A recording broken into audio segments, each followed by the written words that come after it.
bookworms and word enthusiasts. I'm Alex, and with me is my fantastic co-host, Ben. And I'm Ben, ready to dive into the truly pivotal section of The One and Only Ivan.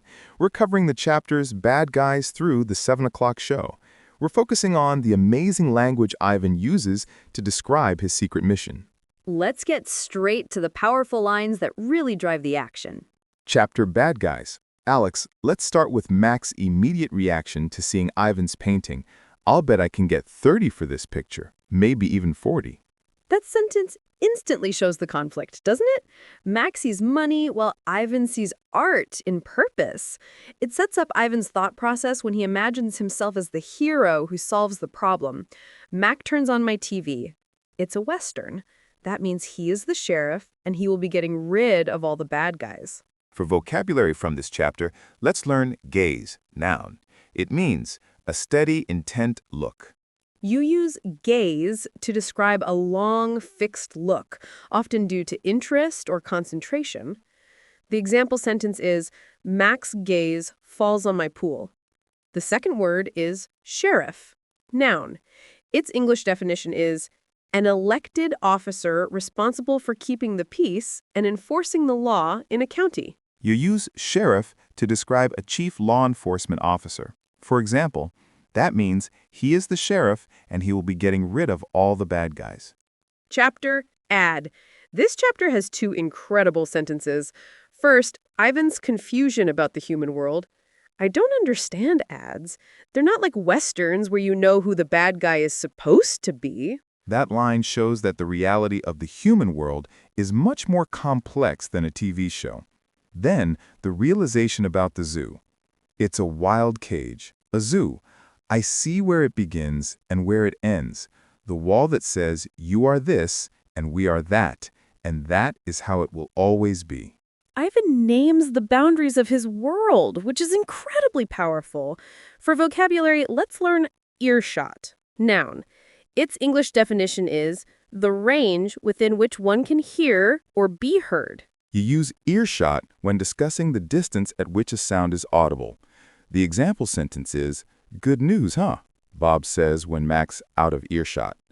The second word is fleeting, adjective. Its English definition is lasting for a very short time. You use fleeting to describe something that passes quickly or briefly.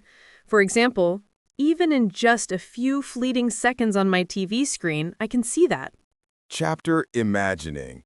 This is the beginning of Ivan's creative shift. He says, it's different now when I paint. He's moving from copying to creating. He cements this when he says he's painting things that don't exist. At least, not yet. For vocabulary, let's learn phase. Its English definition is a stage in a process of change or development. You use phase to describe a distinct stage of development. The example sentence is, this is the most creative phase of Ivan's art. The second word is exist, verb. Its English definition is to have actual being or reality. You use exist to talk about something that is real or present. For example, things that don't exist, at least not yet. Chapter Not Tag. This is the moment of Ivan's great sacrifice to protect his work. He says, I pull out Not Tag's stuffing. Carefully, I fill her with my paintings, hiding them so Mac won't sell them. Even Bob, the tough stray, shows some emotion here. He misses his bed when he says, I miss your stomach, Bob admits. It's so spacious. For vocabulary, let's learn crumple, verb. Its English definition is to crush something, typically paper or cloth, so that it becomes a mass of wrinkles. You use crumple when something is crushed into a wrinkled ball. For example, I still have to crumple a few of them. The second word is spacious, adjective. Its English definition is having ample space, roomy. You use spacious to describe something that is large or roomy. For example, I miss your stomach, Bob admits. It's so spacious. Chapter One More Thing. Mac's profit fuels Ivan's project, dividing his artistic efforts. I paint for Mac during the day and for Ruby at night. This suspense builds when Ivan realizes his masterpiece is incomplete. It needs one more thing. Something will come to me, and then I'll know my painting is finally ready. For vocabulary, let's learn temperamental. Adjective. Its English definition is relating to a person's mood, liable to unreasonable changes of mood. You use temperamental to describe someone with unpredictable, artistic, or moody behavior. For example, you're being a temperamental artist. The second word is expanse. Noun. Its English definition is a wide, continuous area of something. You use expanse to describe a large, open area. For example, I stare at the huge expanse of colors and shapes. Chapter The 7 O'Clock Show. This final show highlights the tragic resignation of Ruby. During the last show of the day, Ruby seems tired. And her quiet surrender is heartbreaking.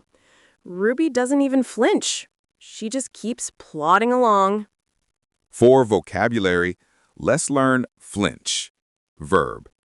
Its English definition is to make a quick, nervous movement as an instinctive reaction to fear or pain. You use flinch to describe recoiling or showing a nervous reaction to something startling or painful. For example, Ruby doesn't even flinch. The second word is plodding, verb used as adjective. Its English definition is walking slowly with heavy steps, or progressing slowly and laboriously. You use plodding to describe walking slowly, heavily, or determinedly, often out of tiredness or resignation. For example, she just keeps plodding along. And that's our look into these incredible chapters. Get reading.